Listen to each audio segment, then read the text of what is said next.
Alright, if you just joined us, you're still on to Enterprise Morning, reaching you from Enterprise Television. Today, let's get into our main conversation. The closest to these may be William Shakespeare's A Comedy of Errors, but the drama surrounding the president and all his spokesmen is one that has left observers wondering how the storytellers have themselves become the story being told. And November 18 was a day of political intrigues within President Bola Tinubu's media team.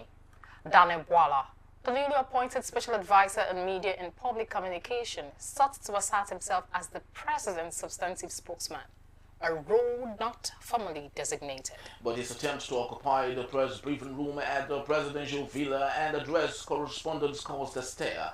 Bwala's actions seemed to follow a strategy championed by Sheyi Tinubu, the president's son, who reportedly influenced his appointment. Very true. Sheyi allegedly encouraged Bwala to emulate the assertive style of Ajuru Ngelale, the former media advisor who claimed the spokesperson role outright. However, President Tinubu attending the G20 summit in Brazil reacted swiftly upon the learning of Bwala's moves.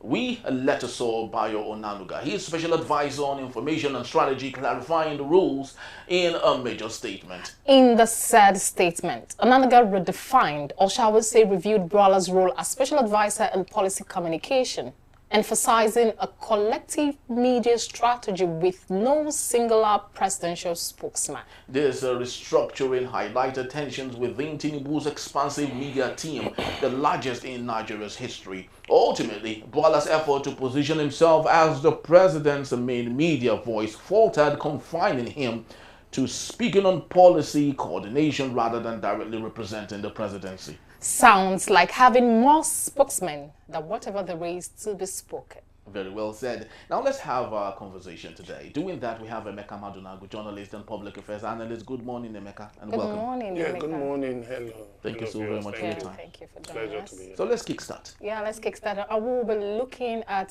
this particular story. Well, we would actually commend the cable newspaper because they did a good job of highlighting the issues in the drama. Kudos to them, but looking at the substantive case, Emeka Madunagu, let's start from here. Can we categorically say that Bwala did went above the roof, trying to actually address the media team and tell them how to go about things, and Bayo Onanuga coming out to say there is no particular spokesperson, as it is a collective thing? Yeah, thank you very much. First of all, Daniel Bwala needs to show Nigerians the letter he was given. Because every recruitment, when you're recruited, there's a letter that contains your role. If there is a mistake, the letter will be withdrawn and recrafted and sent to you. So Daniel Bwala needs to tell Nigerians what was in the letter, unless he went beyond what was stated in the letter and, gave himself a designation that was not meant for him, because there's a complete media team headed by the Minister of Information, so the roles, the media team is for the entire government. It's not just about the presidency, although the National Assembly and the judiciary are not a part of that holistic media team. Yeah, now, so Daniel Bwala was just brought in. He's the lawyer, he has no media experience, unlike Sunday Dare and Bayo Onanuga, who have had stints in the media, previously. And so the addition of Daniel Bwala was just a compensation. It's not as if there was any professional touch he was going to bring to it. And you see, it also highlights that President Bola Tinubu's overt, inclination to using compensation, to trump competence. And that shows in the performance, in the below average performance of his administration. Because we've been talking of cutting the cost of governance, putting round pegs in round holes, square pegs in square holes. But you can see the quality of people in his cabinet now. How many of them can you say have cognate experience? concerning the areas where they have been posted to. You have a medical doctor who is Minister of Education. Now he's going to go there, dance around, and at the end of the day, they will look for excuses to patch up his his performance.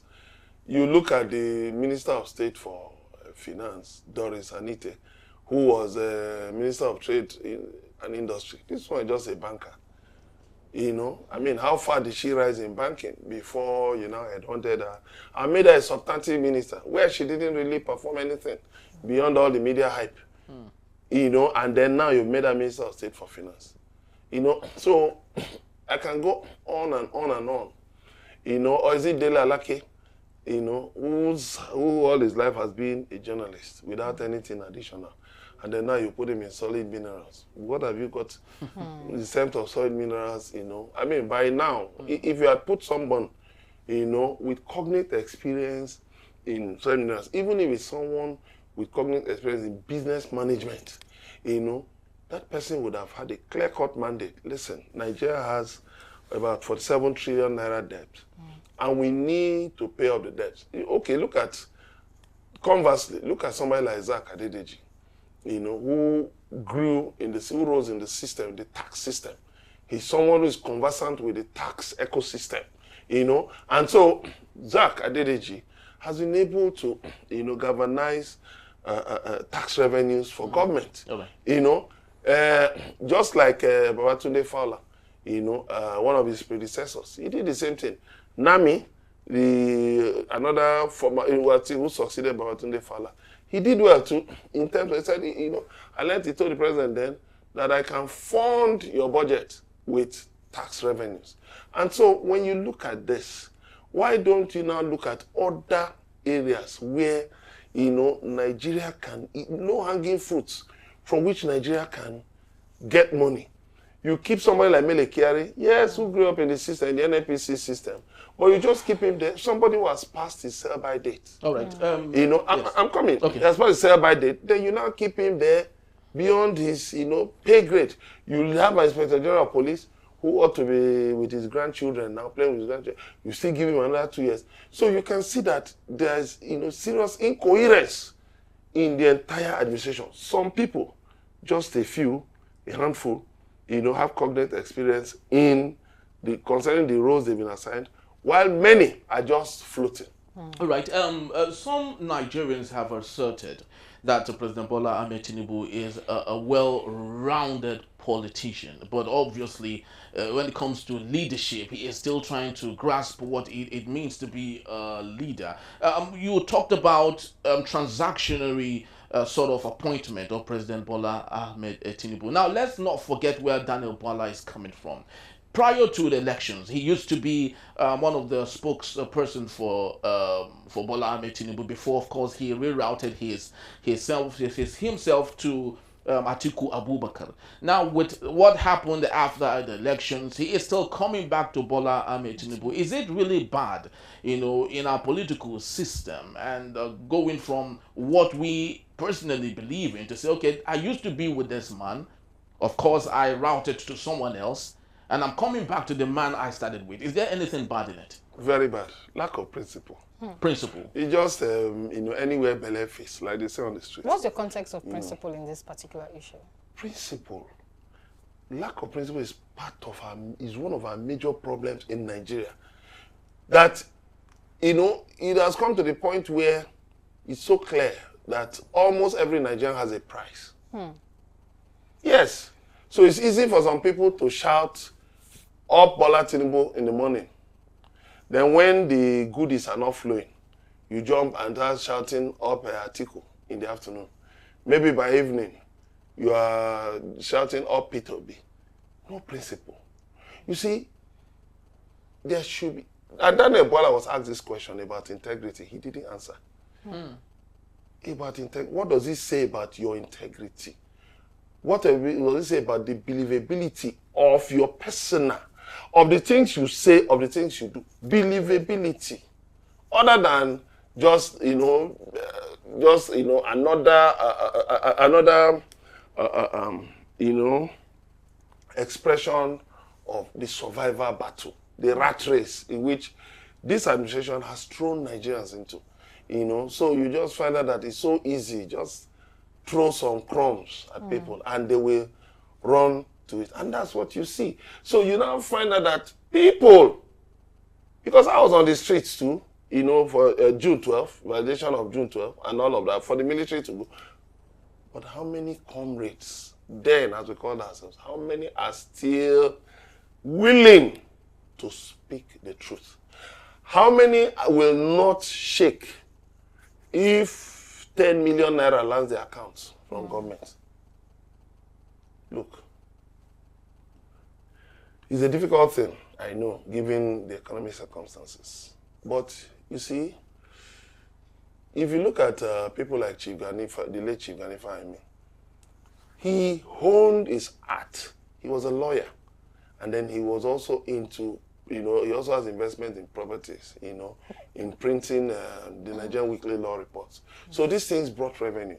So if on your own you build yourself in such a way that your area of, you know, competence, you can build multiple streams of income from it, you will not find yourself being compromised by, you know, this, you know, by handouts from government, and which is what Daniel Bwala represents. But how about the principle of that there are no permanent enemies in politics? Okay. Doesn't that make sense? Well, there are no permanent enemies in politics. No. Permanent interest, right? Yes. Whose interest? Is it Nigeria's interest? Or is it your personal interest? Do you have your eyes on legacy?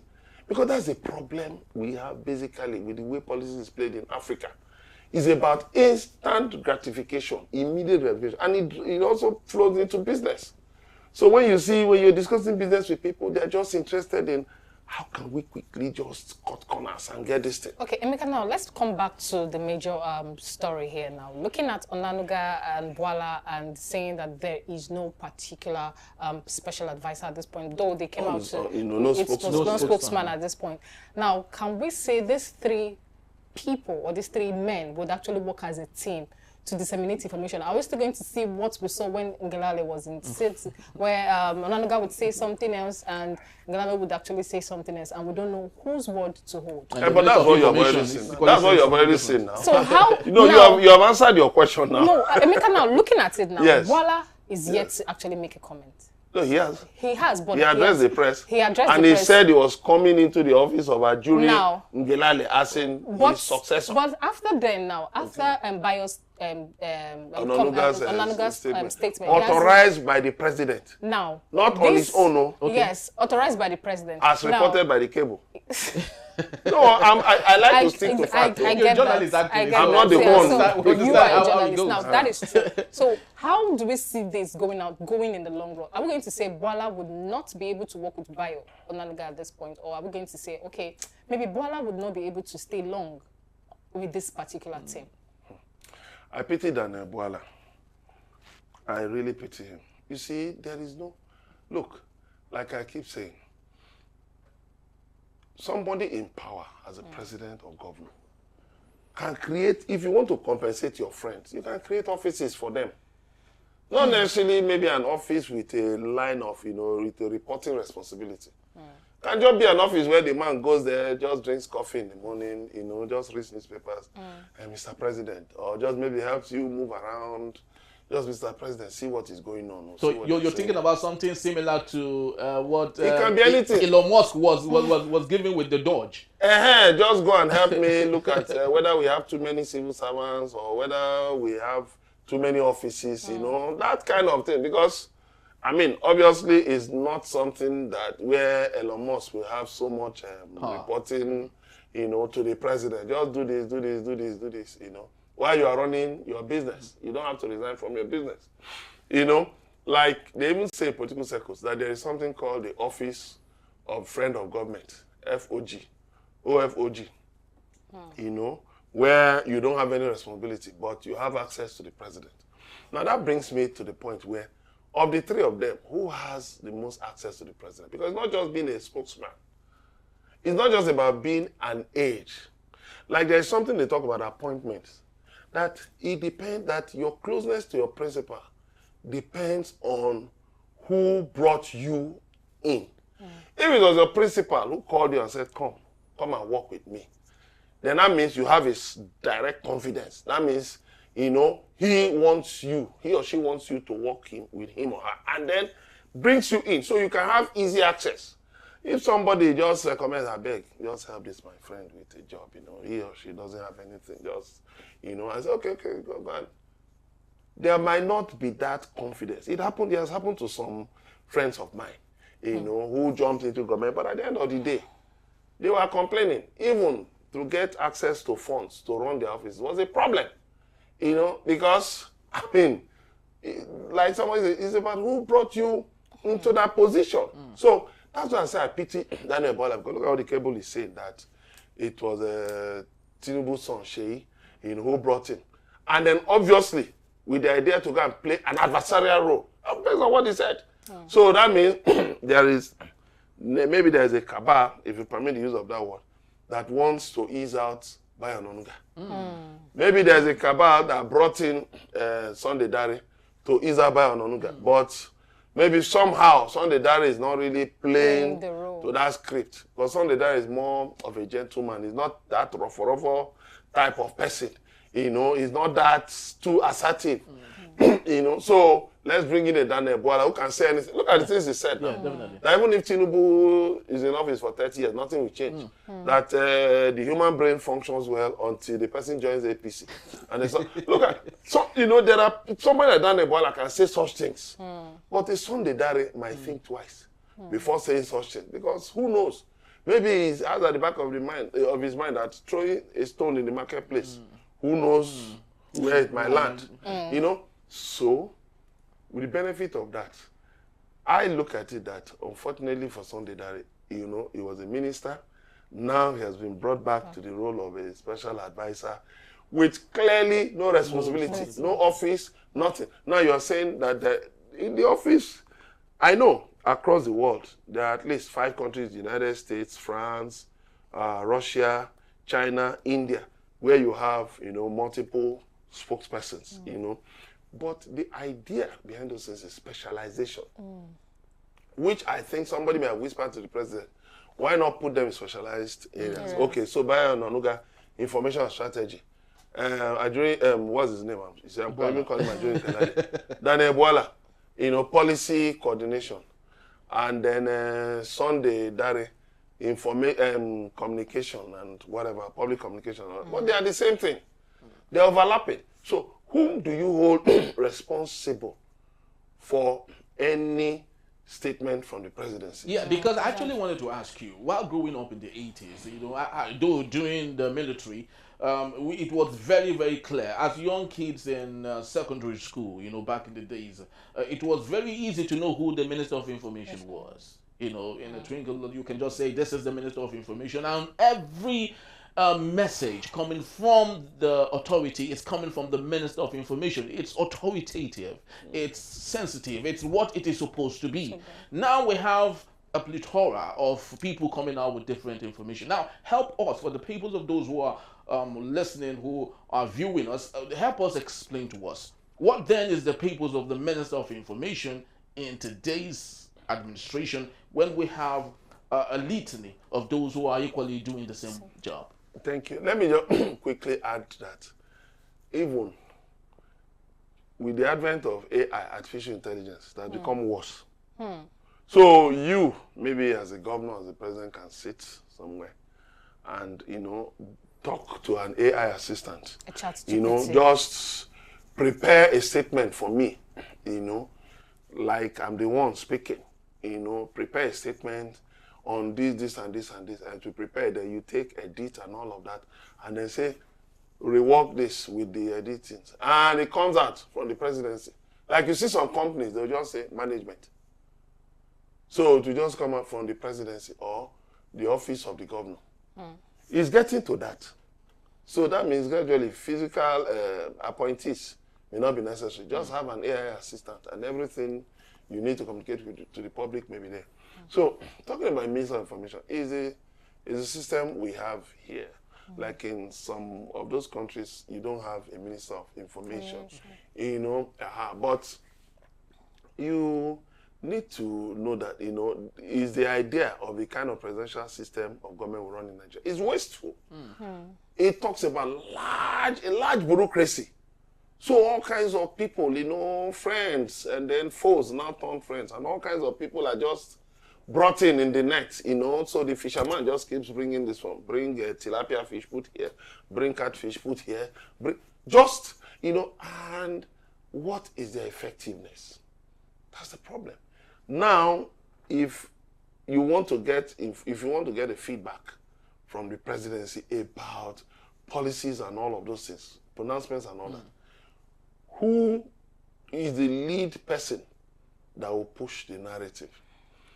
Who takes responsibility for, you know, correcting misinformation? Who takes charge? Who actually, you know, can we say has direct access to the president and can be speaking authoritatively what the president said?